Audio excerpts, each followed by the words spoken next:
You are good. The teachers are the invigilators. By invigilation, by definition, you are supposed to make sure, the exam is done according to the rules. And all of them, they know the rules. The students also must be sensitized. As I said before, there are rogue websites. There are people who, I remember in my school, there is somewhere around Terendi where, they said, this guy said that agric science, the students can go there because he sees the question papers, which is a lie. Some people went ahead and then even copy objective questions A, B, number one, A, B, C. They copy it or some cram it. So they went to the exam hall, they do not even look at the exam paper. They number one A, number two C, number three. They went on like that, only to discover that what was said is a lie. So I think students should also be aware of, that they should be intelligent enough that, some people just want to get their money. Okay. And the parents, somebody said, the parents should not encourage, any form of payment for any sort that you pay so that because the money comes from the parents. They should encourage that students should study hard rather than be involved in any form of practice. Okay. Of course, WAEC has to also make sure that the rules are kept, and then the exam is held on time, and then they also provide the appropriate personnel to make sure that the exam is run smoothly. Okay, that's my contribution. Mr. Jargagi, the president of the National Student Association. Yeah. What's your own advice on this? Basically, my advice will just take into the account of what the previous speakers have said. I think in their deliberations, I have had one word, which to me is the solution to this problem, which is vigilance. No amount of rules can be satisfactorily, realized in terms of eradicating examination malpractice if the parties concerned are not responsible, if the parties concerned are not disciplined. So I think self-discipline and self-responsibleness will go a long way in making sure we achieve our goals as a country. And as NAPSA, as student body, like Pierre said, we went round to the schools and we have sensitized the students on the rules and regulations together with the corresponding penalties. What we will encourage students to do is to go with an open mind. Have the belief and the confidence that you can make it without cheating. If someone else can do it, I see no reason why you should not make it. And again, what we should understand as students is this. There is no cause celebrating something that is not legal. So we cannot indulge ourselves into something that is not legal. Even at the end of the day, we come out successful. It's not something we should be celebrating for. And again, we should understand that we are future leaders of this country. And we are getting into a situation where we will take responsibilities of our countries. And I know we will all want to participate in situations where we will have competent people to man our various positions.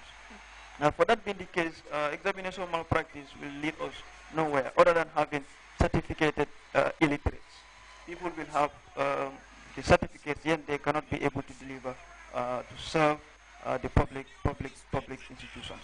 So this is very useful, and I am with the hope, absolutely, that students can make it. All it has to do is to make sure you prepare yourselves very well before the exam.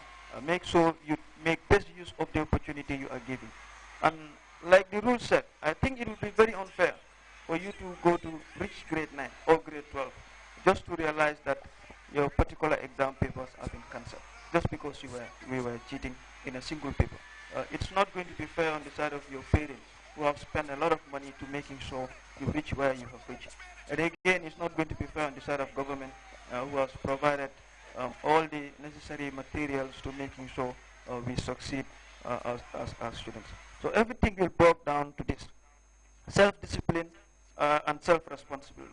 If these two words have been taken as a measurement in making sure we achieve this, I think all parties, the head teachers, the students, every one of us will play our role as expected. And in doing so, we'll be able to come out having an exam that is free from examination malpractice. Okay, thank you very much, Jargagi.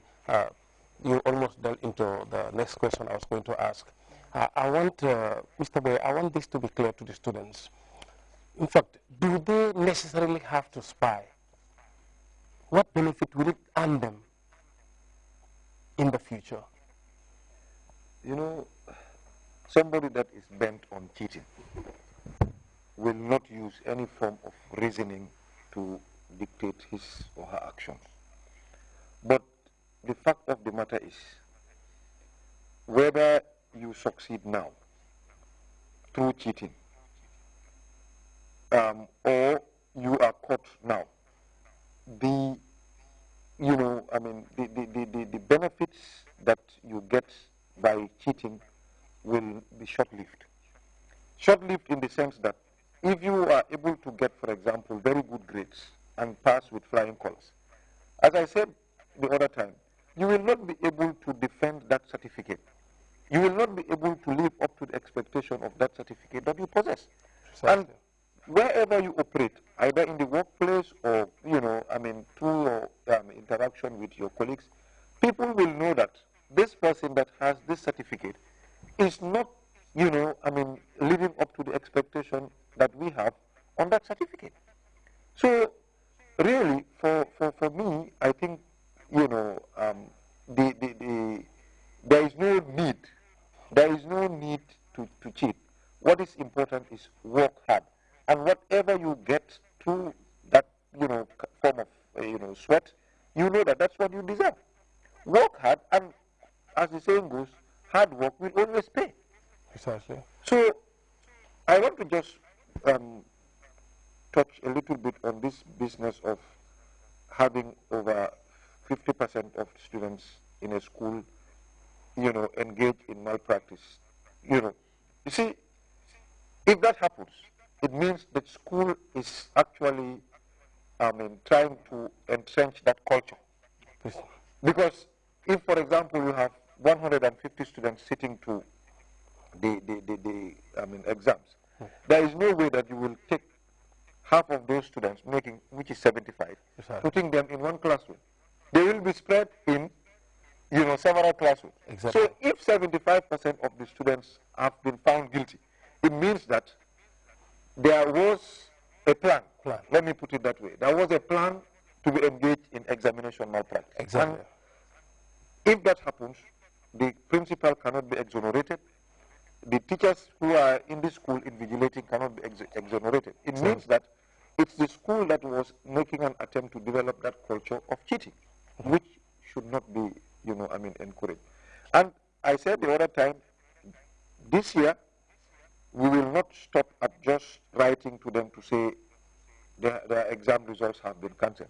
We will share that information with the public in the form of naming and shaming, so that they will know that they are the few people tarnishing the, the image of this country. We'll do that. Okay. Mr. Pate, should students spy? Yeah, in fact, that's what I wanted to highlight.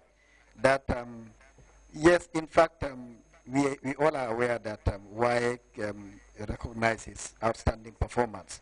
When candidates excel in our exams, we celebrate them. And this is not just limited even nationally here. It is done even at the international level, depending on the exam, and also your performance overall, out of the total candidature in the sub-region. In a similar vein, I would like to, also join the permanent secretary to say that indeed, we have sanctions ready. We have sanctions in place for anybody who is engaged in examination malpractice, be it the student, be it any other third party that facilitates it. There are sanctions in place, and this time around we will not waste time in ensuring that the public is informed about those involved, be it a school, be it a student, be it an invigilator. Your name will be published in the media. Okay. Signals from the control room are indicating that time is not very much on our side. Let's give me sometimes, Louis, sometimes unnecessary competition between schools, whether a mission school, a private school, government-granted school. Sometimes some schools are not very far from each other. They try to compete. I think those people that are invigilating in those schools,